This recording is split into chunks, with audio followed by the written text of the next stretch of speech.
देखिए, नीतीश कुमार जी को तो सम्मान जो बीजेपी ने दिया है, वो राजद के लोगों ने तो कभी वो सम्मान नहीं दिया। और जहां तक गठबंधन का सवाल है, जदयू और भाजपा अब नदी के दो पार्ट हैं। एकदम, एक गोपालपुर है तो एक भागलपुर है, और कोई ये इकट्ठा होने वाले नहीं है, चाहे पानी कितना कम हो जाए।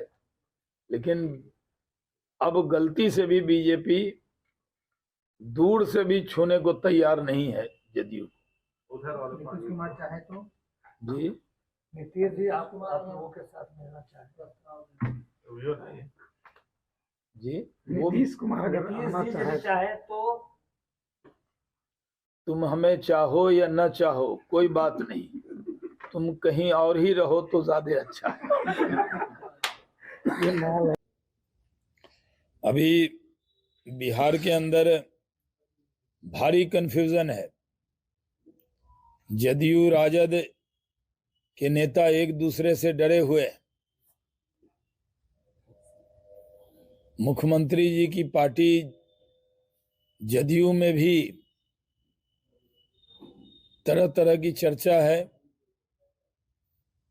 लेकिन इसके बीच में ये बात साफ तौर पे है कि यहां सरकार नाम की कोई चीज नहीं। भारी रिश्वतखोरी बढ़ गई है।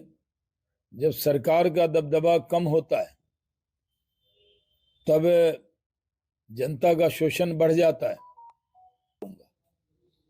हम लोग विपक्ष में हैं, इसका मतलब ये नहीं है कि कुछ लोग बेलगाम हो जाए और जनता का शोषण करने लगे।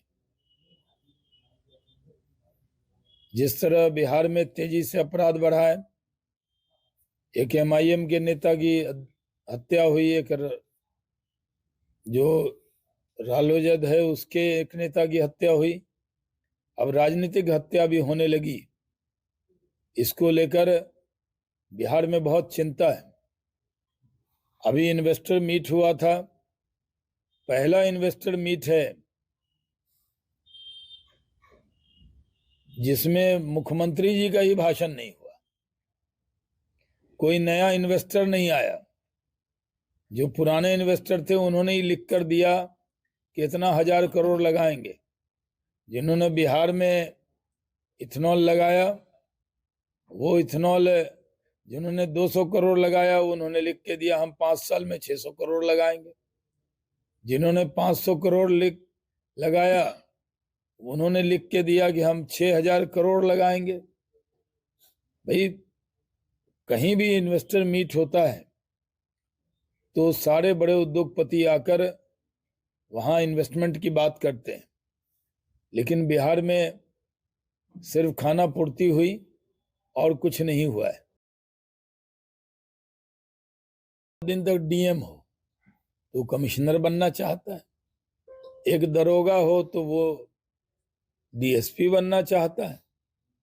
नीतीश कुमार जी भी बहुत दिन से मुख्यमंत्री हैं, दूसरों की कृपा से, कभी राजद की कृपा, कभी बीजेपी की कृपा, इन पे कृपा आने लगती है। और एक बाबा थे, वो कहते थे कृपा कैसे आएगी, बोले कि भाई रसगुल्ले खा लो। तो आज मुख्यमंत्री जी का ये है कि इनको किसी ने बता दिया है कि कैसे मुख्यमंत्री पद पे बने रहेंगे, तो बोले दल बदल लो, मतलब दूसरे आदमी को दूसरे से गठबंधन कर लो। तो इनका यही है, कभी बीजेपी के गठबंधन में, कभी राजद के गठबंधन में रहकर मुख्यमंत्री लंबे काल तक हैं। तो वो इसलिए नहीं है कि 243 में वो सीट में जीतकर 125 सीट आ गए हों। हर बार अलायंस के मुख्यमंत्री के तौर पर उनको जाना जाएगा। हर जगह के जो मुख्यमंत्री होते हैं, अभी भजन लाल जी बने तो बहुमत के मुख्यमंत्री, अभी मोहन यादव जी बने तो बहुमत के मुख्यमंत्री, अभी साय साहब बने तो बहुमत के मुख्यमंत्री, ममता दीदी हैं तो उनको बहुमत के मुख्यमंत्री। लेकिन नीतीश बाबू जो हैं वो अलायंस के मुख्यमंत्री, लेकिन कितने दिन तक रहेंगे? बिहार के होने के नाते हम लोगों को हमदर्दी थी कि कुछ प्रमोशन होगा, कम से कम प्रधानमंत्री का तो पद खाली नहीं, कम से कम कैंडिडेट बनाने के लिए भी बहुत लोग होते हैं चुनाव में। आप देखते हैं कि हम लोग भी चुनाव लड़ते हैं तो कई लोग निर्दलीय लड़ने आ जाते हैं, 4-5 हजार वोट आ जाता है, फिर भी कहते हैं हम कैंडिडेट हैं, घूमते हैं। आपने देखा होगा ऐसा, भागलपुर में हम कई बार लड़े तो हमारे सामने कई बड़े बड़े लोग लड़े और कई निर्दलीय भी लड़े, लेकिन जब वोट की गिनती आई तो वोट की गिनती में वो वोट नहीं आया, तो लोग ये उम्मीद में रहते हैं। लेकिन जिनकी जमानत भी जब्त होने वाली रहती है वो भी बूथ अगोड़ता है जाके, अब कहता है कि एकदम हम जीतिए रहे। तो कम से कम ये खुशी भी एनडीए, ये जो इंडी अलायंस है, इसने नीतीश बाबू को ये खुशी भी नहीं दी कि संयोजक बनाता, कैंडिडेट बनाता। उसमें भी ममता दीदी ने खड़गे का नाम ले लिया, और खड़गे साहब जो है, फिर से कहते हैं इसमें, ये 7 साल बिहार सरकार के काले साल के तौर पर जाना जाएगा।